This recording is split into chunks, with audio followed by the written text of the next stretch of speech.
September, I didn't talk to any candidates until probably 4 weeks ago. I did a lot of research, watched a lot of games, watched a lot of YouTube press conferences. The runway was long, so you don't want to contact people 2 months ago and not make a decision until 2 months later. So really, I didn't really start talking to people until here in the last 4 or 5 weeks. Kept it pretty quiet. I mean, how important when you're hiring a sitting head coach like this? How important You is have that? to, you have to keep it quiet. Confidentiality, especially in season, is important. All of these coaches didn't want their current student athletes knowing that they potentially were looking at something else. So I had to keep it close. There was a while, Kyle, I was the only one that knew what was going on a long time. And I kept it to myself for quite a while. When you say that, do you mean you knew Jonathan was kind of your top guy? No, I didn't talk to anyone. Okay. It was just me doing the research, talking to candidates, and then I had to get other people involved once we got down to like 5 candidates. What was the biggest thing that made you attracted to him? He can coach, but he fits into us. Like, he was so much like some of our other head coaches. He had a community feel to him. He loved his student athletes. He wanted to develop them. It was about the university. It wasn't about him. I told him, we had 53 people in our football building in terms of support staff, and he's like, "Oh, that's way too many." I like you. He's like, "I don't need that many people." I was like, "Okay, I'm gonna hold you to that, coach." So it's on tape. Please print it.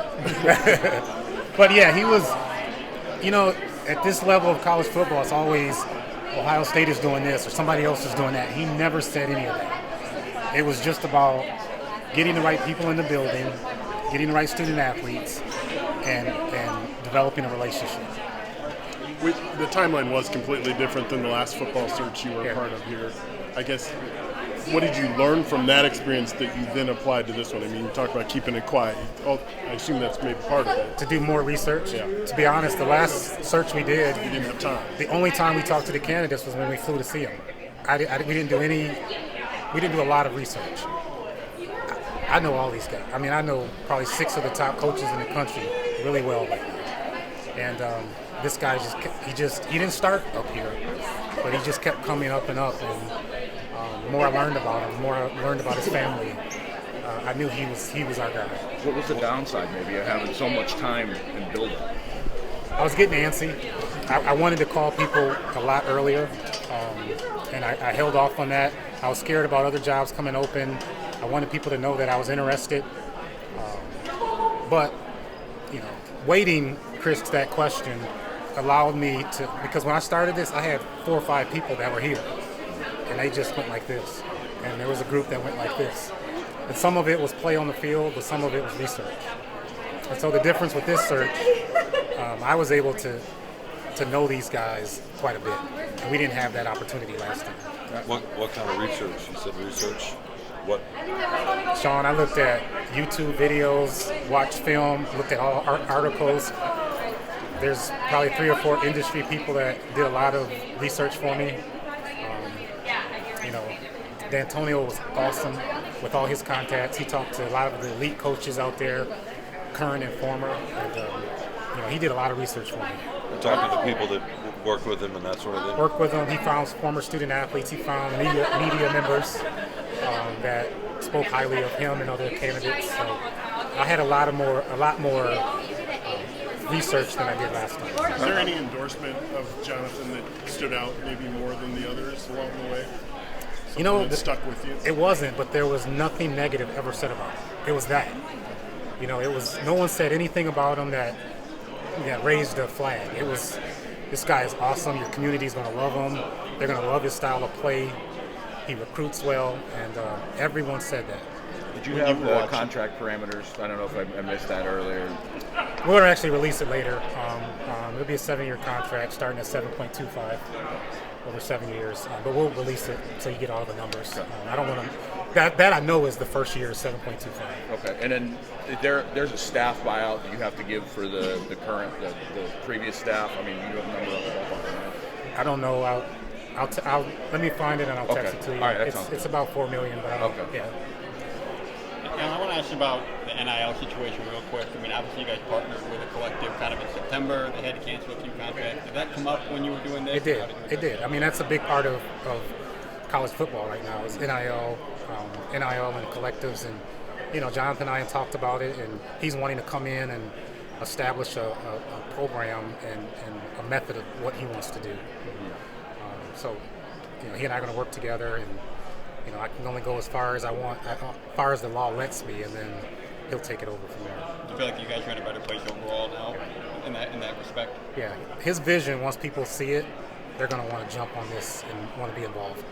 You mentioned no shortcuts. I mean, how important is that? I mean, obviously, the last coach wanted to expedite it pretty quickly through the transfer portal. But how important, from your standpoint, is it to just kind of build it in a more sustainable fashion? To be honest, I put all of my energy into hiring the coach, and I trust him coming in and kind of putting his philosophy on things. If you look at what he's done at other places, it's a mix.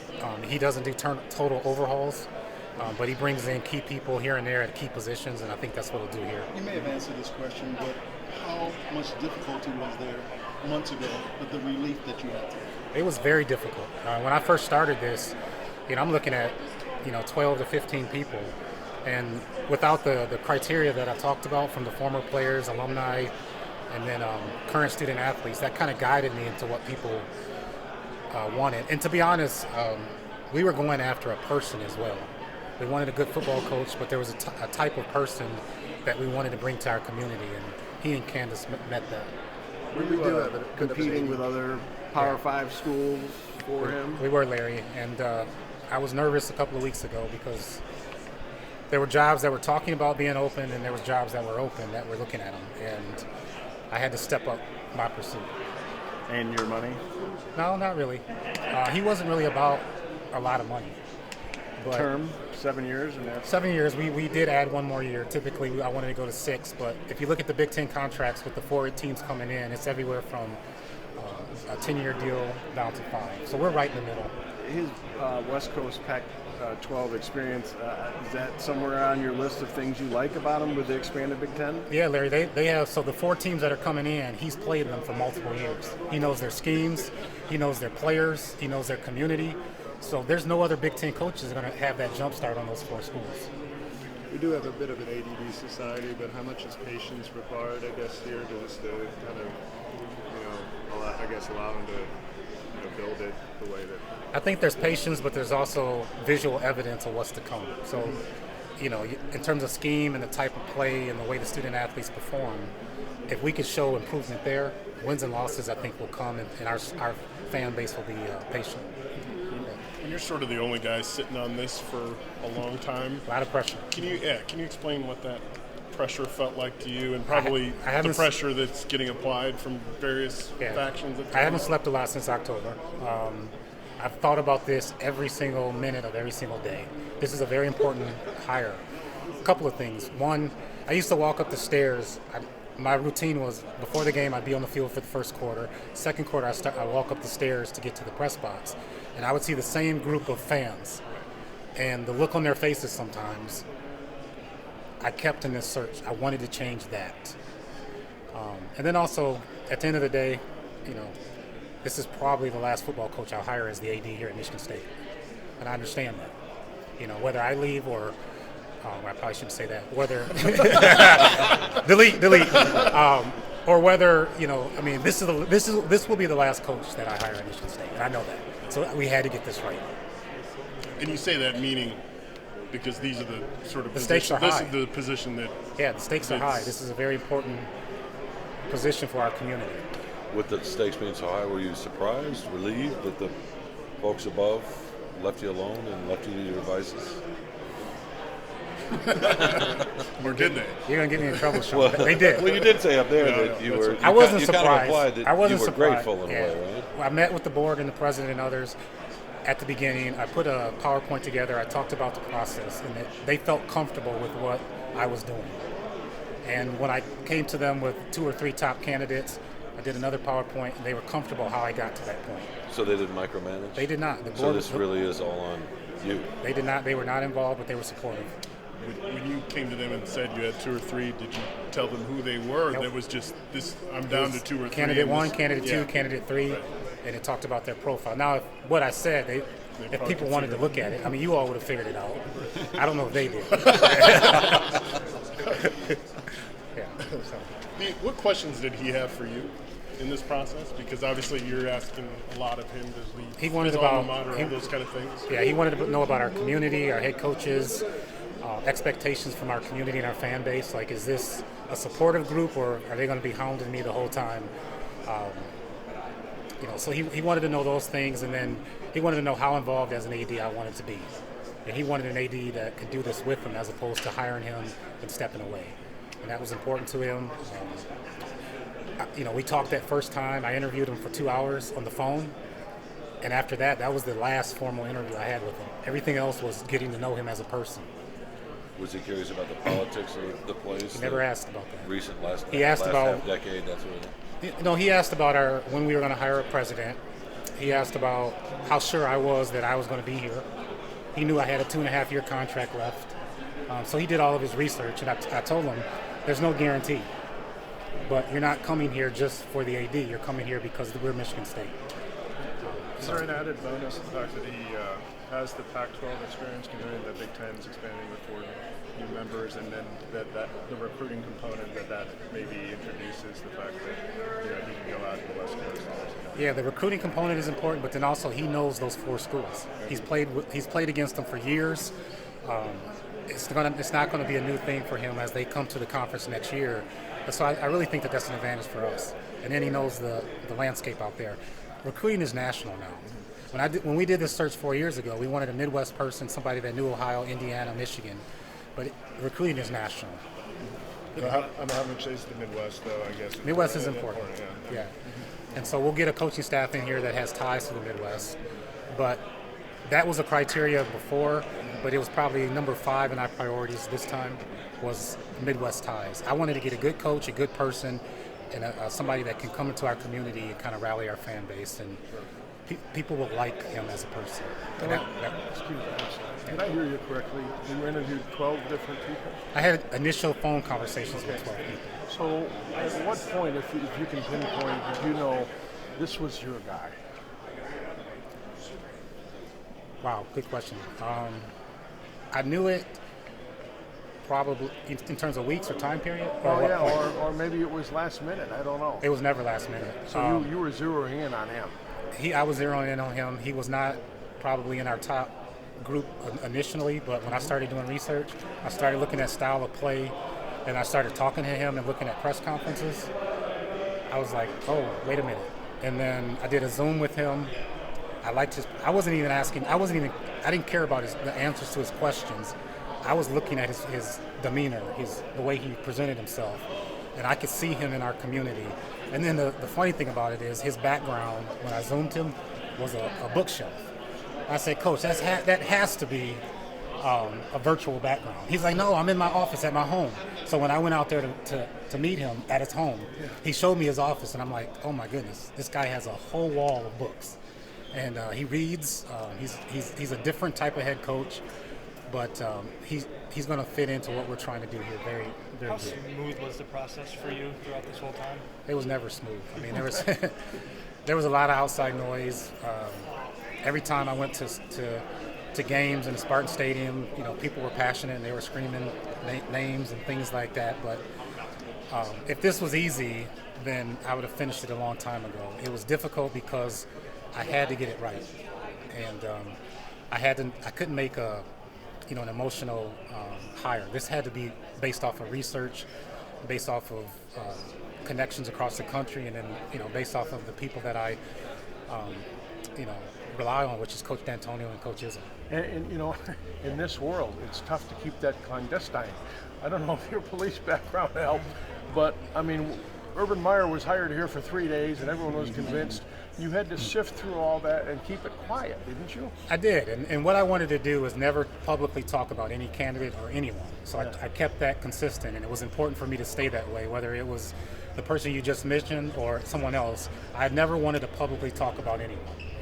And to be honest, our local media and those that cover us didn't hound me. You know, I could sit in press conference at away games and at home when Coach Barnett was up there, and I wasn't getting hounded about a bunch of questions, and so that helped as well.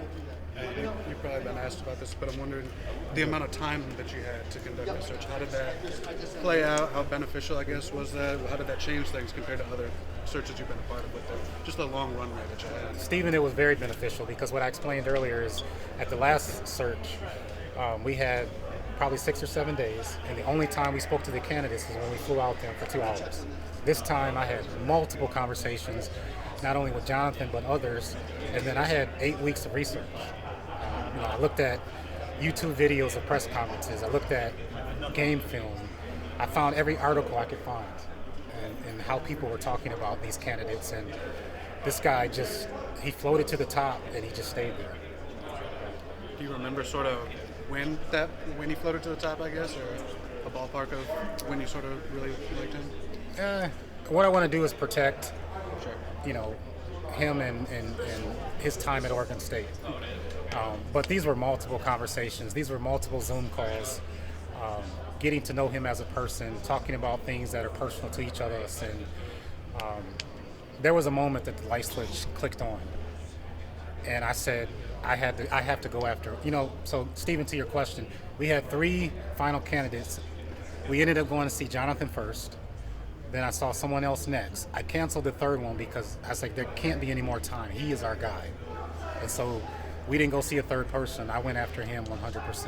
Well, you probably were asked this, but without having, he has no sort of Midwest, Michigan State, Big Ten ties. Was that concerning to you, or how did you get over that? How do you convince you initially that wouldn't be?